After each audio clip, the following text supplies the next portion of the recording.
His Excellency William Ruto, the President of the Republic of Kenya, the Chairperson of the African Union, President of Mauritania, and their Excellencies, the heads of state and government. This is a topic I can speak on for the whole day. I'm therefore glad we have had this meeting where the presidents of Africa meet with some of the Western leaders.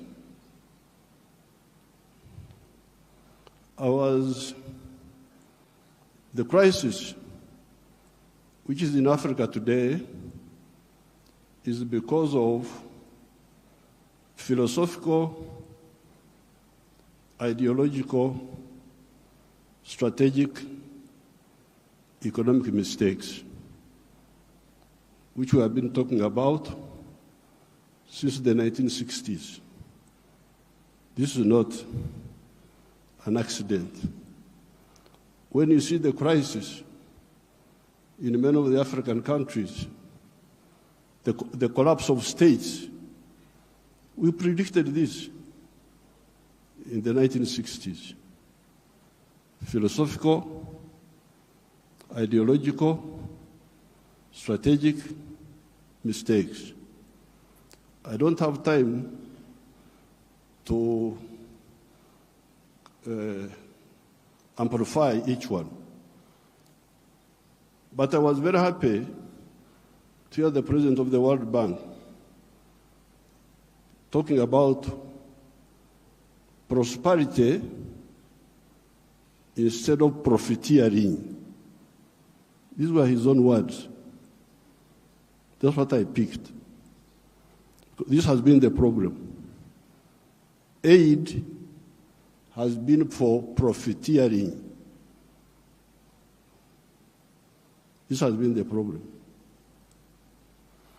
Now, the World Bank people and other groups have been talking of sustainable development. Even in your documents, I have seen those words there. Sustainable development. I am now going to be 80 years old. I have never seen sustainable pregnancy. That a woman is pregnant this year, the pregnancy continues next year, 3 years, 4 years, it never happens.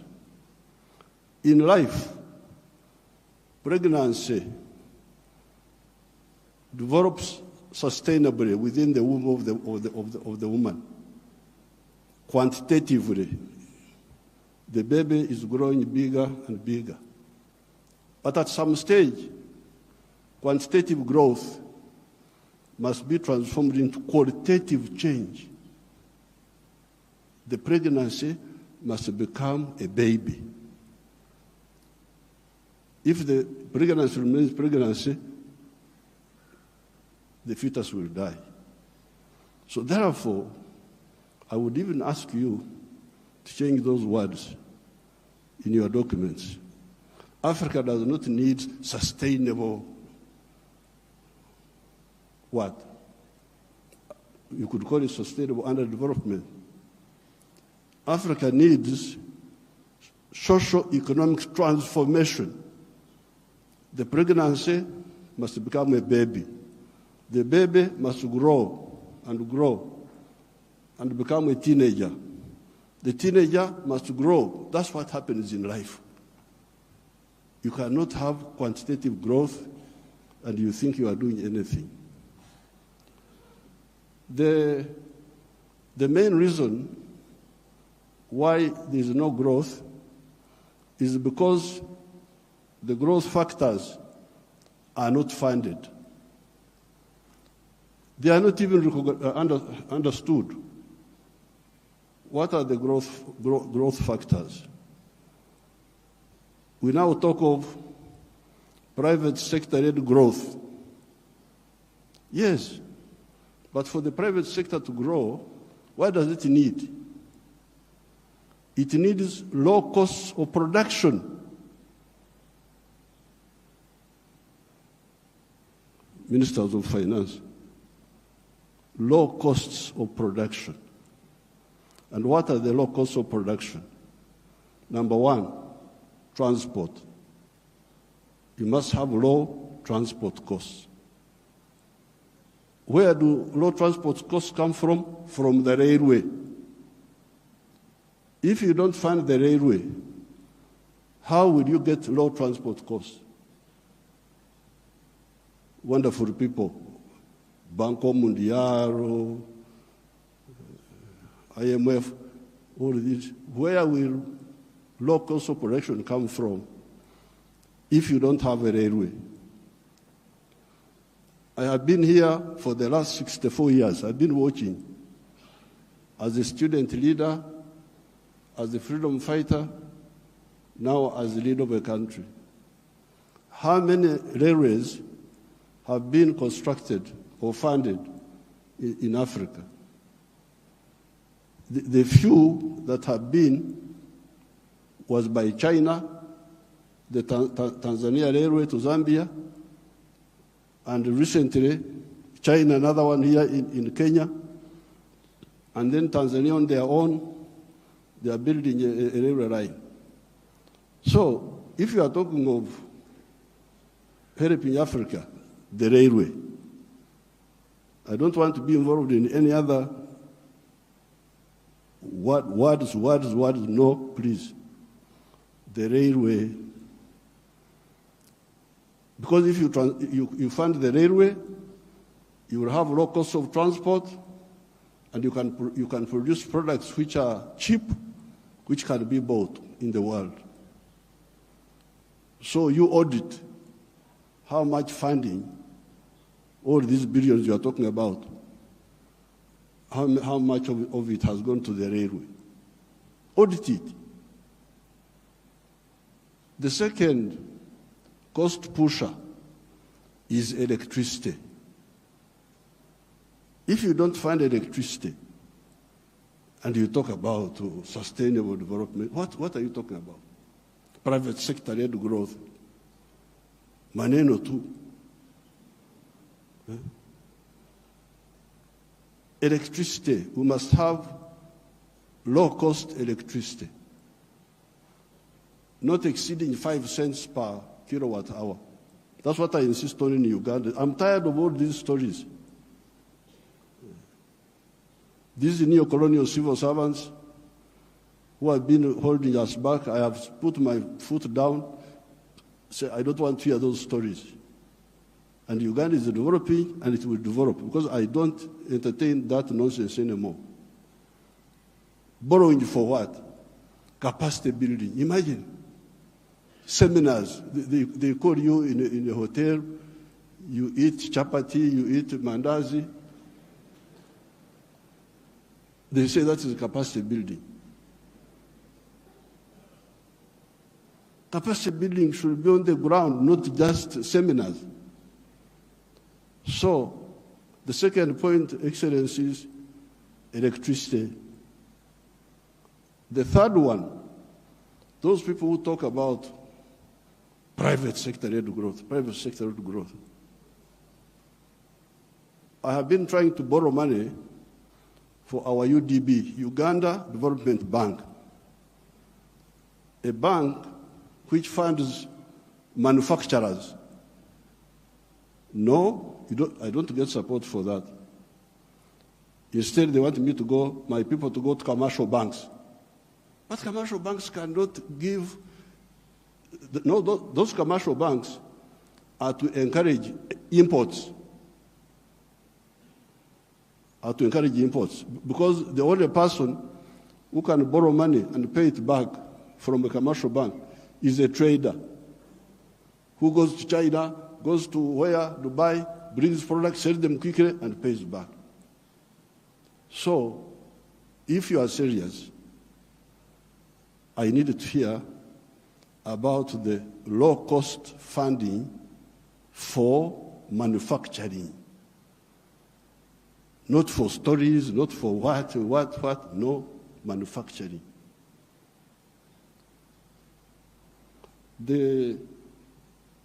How about funding for irrigation? Because if you want to stabilize agriculture, a country like Uganda is very rich, we have got everything. But still sometimes we get some erraticness in the rain. So in order to stabilize, I've been trying to look for a loan for irrigation. I can't easily get it. Very difficult to get. A loan for seminars, very quick. The civil servants, what?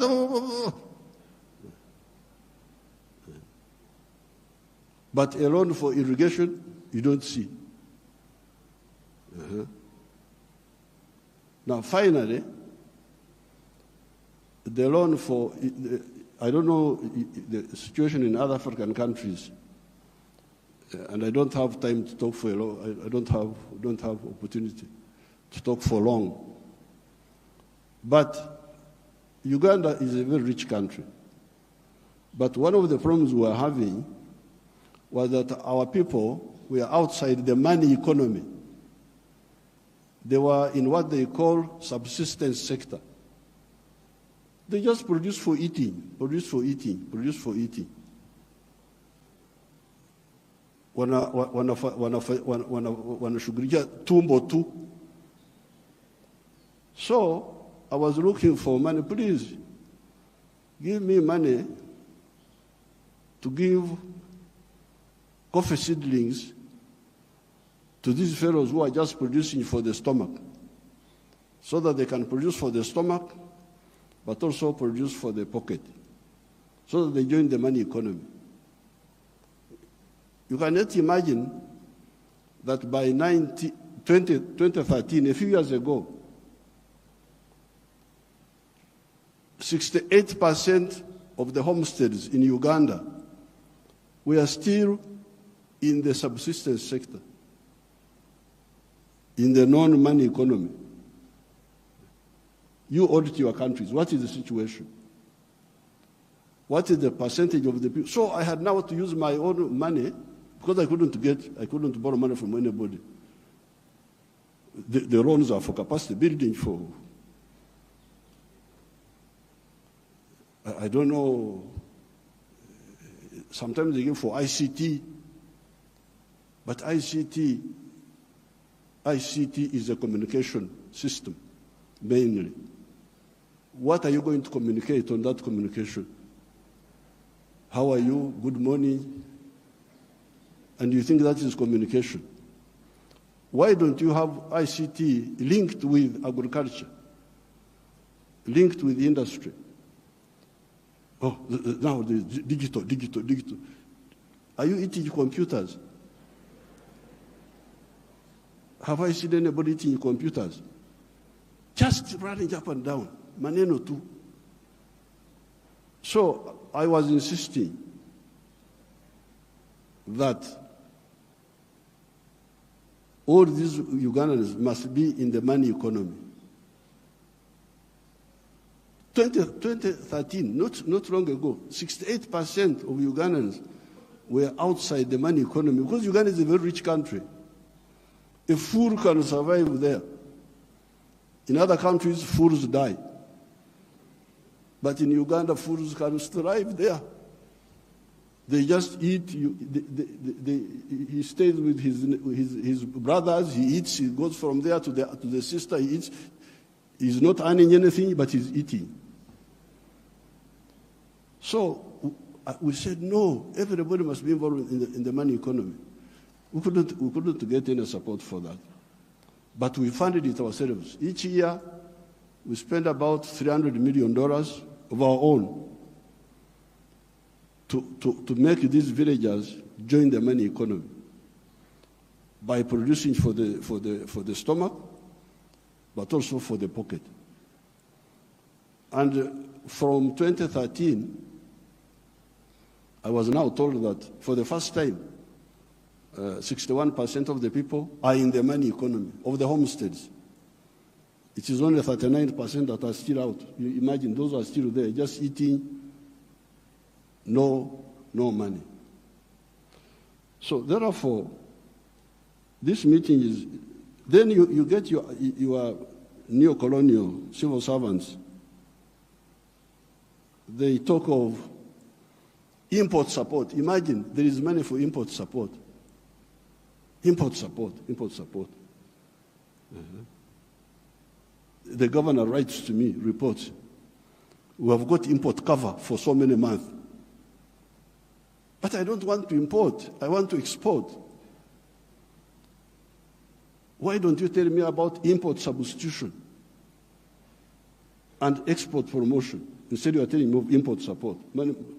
So money is available for him to become more dependent. So I'm very glad to hear what now finally, the cash,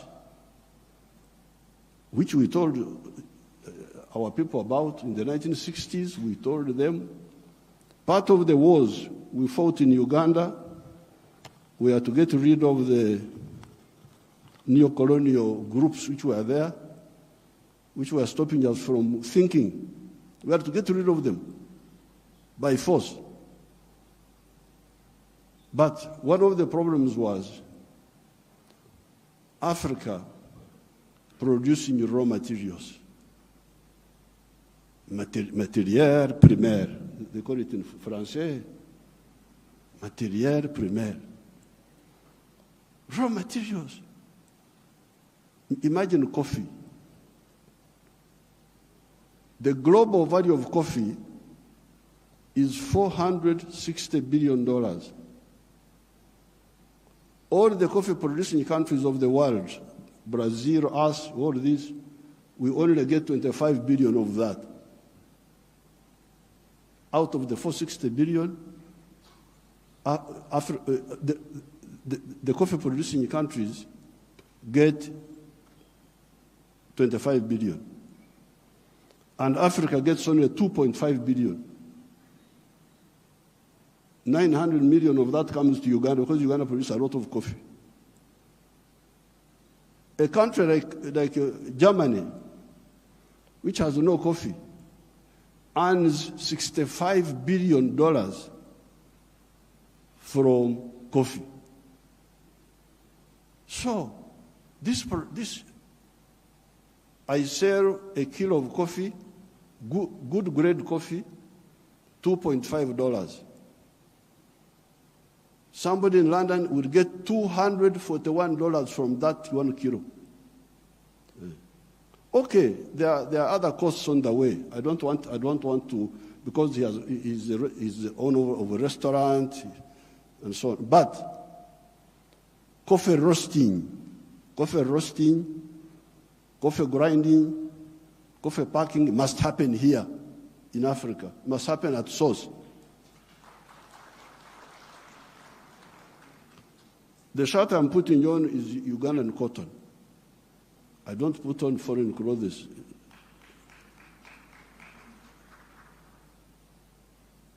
It's only the trousers I'm putting on because I can't go naked.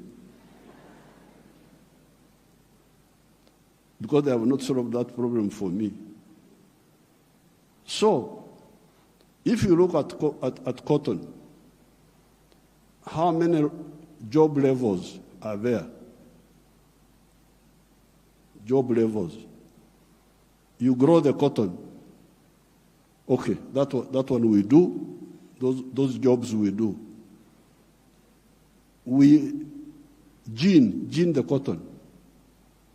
Kutoa mbegu, remove the seeds. That one we do here. And we end there. When you hear all these countries which have got crisis, Burkina Faso, I don't know what, Mali, all of them are cotton growing countries. But how much textiles are they producing? They're importing textiles, I don't know from where. So now if you end at level 2, ginning, removing the seeds. Then you take the pamba, you take the cotton. To cleverer people who are clever. Watu wenye akili. Wako huko. Sisi hapo tutajiita vipi? Kama mtu anakuzidi akili wewe unasema wewe nani? So they take the cotton, they spinning, more money, more jobs for their children. They weave, more money, more jobs for their children. They put the print, more money, more jobs for their children. I looked at the figures. Uganda consumes 276 million meters of textiles each year. And that wonderful country of yours spends $880 million on clothes. Some of them dead people's clothes from Europe. When people die, their clothes, they are sent to you people, to Africa. And we spend 800, all the money we earn from coffee goes back to bring dead people's clothes. But we have got one factory there called Nitil. It produces 25 million meters. So in order to clothe our people in Uganda without importing, we need about 11 factories like the one of Nitil. And they would employ about 20,000 people. So and we would save $880 million, which we are just giving to other people. So this Ida, what did you say about the modern slavery of the Africans, of producing raw materials? In one of our documents in Addis Ababa, we had talked of Africa producing what it does not consume and consuming what it does not produce. They had put that as a summary in one of the documents of the African Union. We must get rid of the production of raw. I banned the export of minerals from Uganda and process. I banned them. Piga marufuku. Then the agents were going in the corridors, what Mufanyi, no mineral will come from Uganda if it's not processed. You wait until I go away, you can steal the minerals, but not now. I banned this export of unprocessed minerals in 2012. My young brother, His Excellency Ruto, I forgave him and gave him some little iron ore for, I think, 2 or 3 years, because I've got a lot of iron ore, one of the best in the world. I told him, His Excellency Ruto's man, Muhindi wa hapa Kenya, you come and build the steel factory in Uganda at the iron ore. Oh, I've already built in Mombasa. So I said, okay, because of my young friend, I give you some iron ore for 2 or 3 years. But come and put the factory here. Now you can imagine akili ya watu wenu, my civil servants. An Indian wanted to take that iron ore to India. Imagine. Iron ore in our language is called obtare, but it is soil, black soil. If you see it, it is soil. To take that to India and do what? Pay your wonderful people $47 per ton. Our iron ore is the purest in the world. It is 70% pure. So you need like 1.5 tons to make a ton of steel.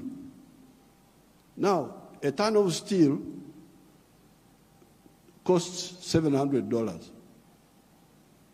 Somebody gives you $47 on your wealth, the wealth of your people, and he gets $700 from it. And all the jobs, your children have no jobs. Watoto wa Wahindi wanafanya wampata kazi. I can't be part of that treachery. So I banned, there will be no export of unprocessed minerals from Uganda. So there's no business. What do you mean there's no business? So when I banned them, they are flocking in now. They have opened 7 gold refineries. 7 gold refineries. They are there. Because I banned. The other day I was opening a tin refinery.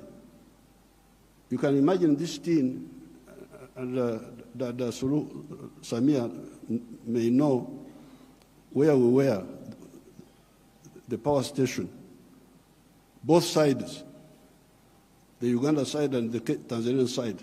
That is all tin.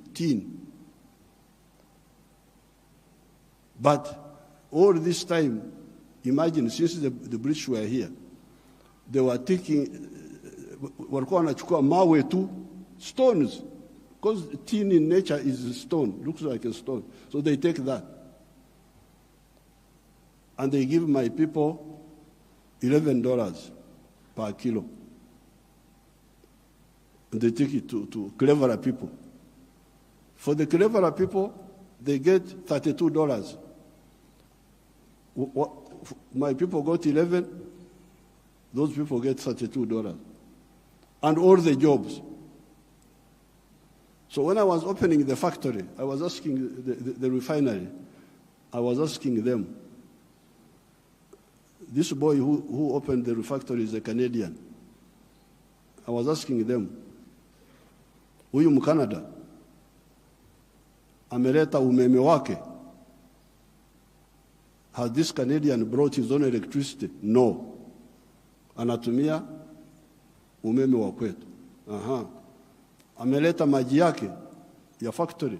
No. Anatumia maji yetu. Internet anatumia ya nani? Ya kwetu. So, out of the $32, much of that money will remain in Uganda. Pay for the raw material, pay for the electricity, pay for the water, all that remains in Uganda. So, what does, first of all, my African brothers and sisters say about this hemorrhage of Africa? Hemorrhage. Echikurukuto, we call it in Uganda. This hemorrhage must stop. The crisis you see in these countries is because of stagnation of the last 60 years since independence. The population is increasing, the economies are not increasing. What do you expect? So with these few words, Your Excellencies, what do I say? Merci beaucoup.